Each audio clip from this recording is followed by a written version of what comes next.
So I was out and about earlier today, and I guess I should backtrack. I've been going back and forth with this phone. I mean, if you've watched any of the other videos, you've known that it's something that I want to like so much. The form factor is absolutely amazing. Like, this thing is great in the hand, and yeah, it's just an overall good experience. My main gripe was the fact that this USB-C port appears to be operating at USB 2.0 speeds. So for that reason, I was saying it was a deal breaker, but then I really thought about it and said, well, I have a bunch of phones that do different things, and this doesn't have to be my content consumption device that isn't YouTube. And yeah, like, for some people you might say, oh, I just want to have one phone, which I get. Yeah, it is nice to be able to have one device that does it all. But of course, if that one device breaks or gets water damage or lost, stolen, whatever, then you're like, oh crap, well, now I need to find a whole nother device that does all those things, which you'll probably end up just replacing it with the same thing or a newer version. But personally, I don't mind having multiple devices, all of which that do something specific and unique. So I think I came to the conclusion that USB 2.0 wasn't that big of a deal for me, mainly because I have another phone that I would be sending those large video files to and from. So that was that. But then it dawned on me that I'd been doing the majority of my testing and surfing the web, browsing and all that at home, connected to Wi-Fi. And I said, well, you know what? Since I think I might keep this phone, let me put my secondary SIM card back in. Let me leave the house, get off of Wi-Fi, and I'm at the grocery store, pull my phone out, and I see that I have service, but there isn't the usual icon next to the bars, either saying 5G or 4G or LTE or whatever. So that was pretty interesting.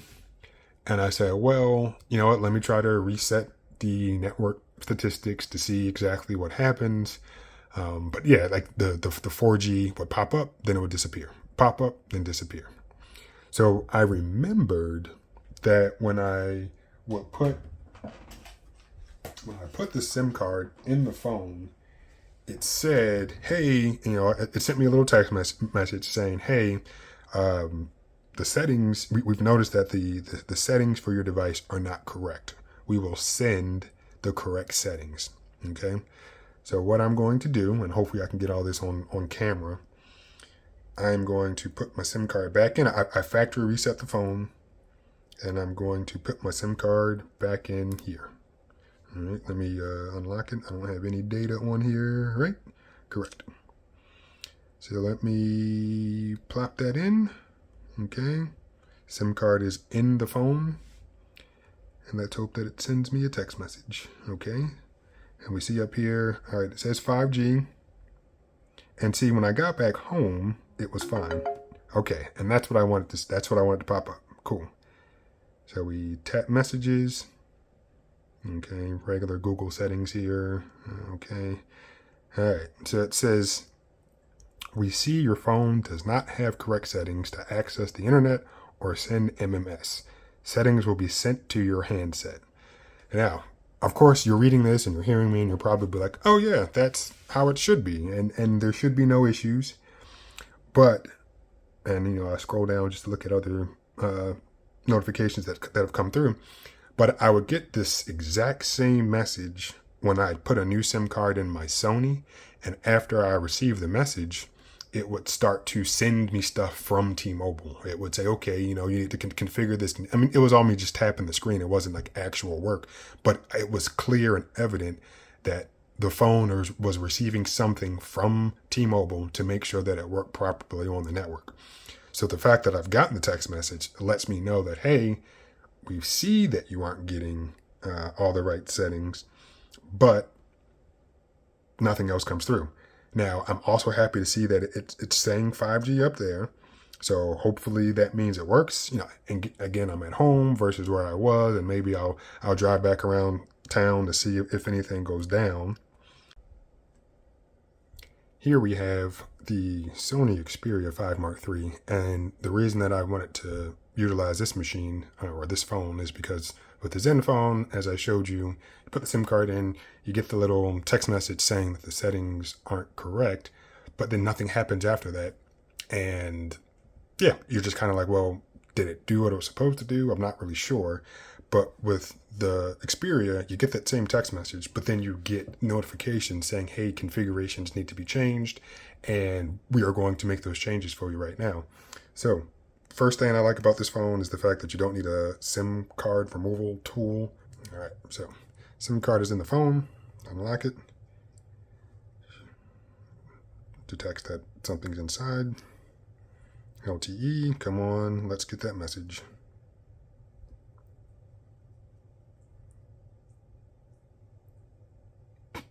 Of course. There we go. Okay. So, open the message. And let's unlock the Zenfone. And it says the exact same thing. Okay, that's just unnecessary message. All right, so it says the exact same thing. We see your phone does not have correct settings to access the internet or send MMS. Settings will be sent to your handset. Now, of course, remember on the Zenfone, the message came, but it doesn't appear that any actual configuration was pushed towards the phone. I don't know. I know it did say 5G. I removed the SIM card out of the phone by now, but I know that it said 5G and everything, but nothing actually happened. So here on the Sony, what I do like is you can see the little notification up there. Swipe down, and it says, okay, OWA client provisioning. Tap. It's saying that we need to accept this. Okay. Tap it again. It's saying that, hey, we need to install something for T-Mobile. Okay. Again. Okay. And I think it's going to happen a few more times, so I'm just going to tap through it, that it's different things that it's informing us that is happening in the background. All right, so boom, now it's configured. So because those things weren't happening on the Zenfone, I was actually a little bit concerned. Right, and that's it. But the whole point was the fact that I was able to get, or I ended up getting those notifications informing me that, hey, something needs to change with your phone. All right. And that's what it did.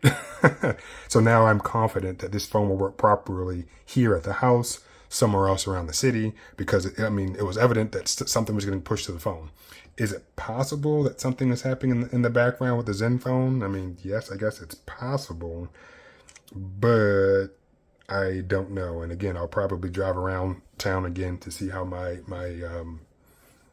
coverage is. And I don't live in a large city, so it's not like I'm, somewhere big. But the last thing I wanted to mention is that this got me thinking, like, well, I remember when I had another Sony. It was the Sony Xperia XZ3, and it was a phone that came from another country. I don't remember where. I don't remember which country, but the firmware that was installed on the phone was not for here. So I could put my SIM card in it and the phone recognized it, but I wasn't able to really use it. I forget exactly what it didn't do, but I was not able to use it. So I had to go to Sony's website, or actually I went to not Sony's website, but there are repositories online that allow you to download software for phones. And I was able to do that. So I downloaded the firmware for this country, and yeah, at that point, everything worked perfectly fine. So I'm thinking that maybe there's some firmware around that will allow me to use the phone properly. And I'm looking online right now. I'm on Asus's website. There's the driver and utility portion for the Zenfone 9. And there appear to be some firmware updates. I will look more to see if the version numbers that are present here are the ones that I need to be on my phone.